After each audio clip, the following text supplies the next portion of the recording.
Paul knows I've loved his writing for very many years. I'm sure lots of you have as well through reading the pieces in The Guardian. And I just want to say well done. I'm so glad it's out. It feels like it's been a long, long journey, but the end result is absolutely worth it. So Paul Evans, thank you. Thank you.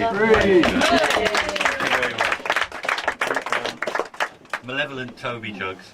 Yeah, have you ever looked at historical family photographs? I'll say no more. Yeah, thank you very much. So what is this book? What is it all about? If you like, I'll read a piece from the introduction, which sort of tells you what this is, and then I'll talk a little bit about how it came to be, and then I'll read a bit from a chapter. So, this is from the introduction. As I walk on Wenlock Edge, the wooded limestone escarpment in Shropshire where I was born and where I live, I'm constantly reminded of other kinds of edge. The edge between night and day, shadow and light, wood and field, stream and stone, earth and sky, life and death, a constantly changing web of lines.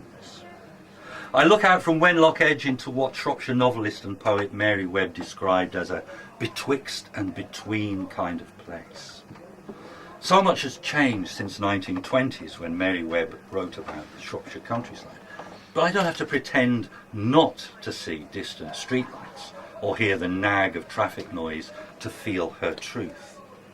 I look out on a land between England and Wales, betwixt clod-stubborn reality and mysterious shadow. My own story wanders across the margin of this land, stitching the gaps between one thing, one place, one state of mind and another into a life. Personal stories are about moving from place to place, and these places can be internal as well as out there in the world. Things happen in places which fix them in the memory like a photograph, or rub them into the imagination like frottage. Sometimes these images remain vivid, sometimes they fade into ghosts. Places have an identity, genius loci, a spirit of place. And yet places are dynamic, changeable, moody beings, which shape their inhabitants and are shaped by them at the same time. Some places change so much they lose their identity, become placeless, existing only in the presence of a bird, a patch of sunlight, or even a thought passing through them. I like maps.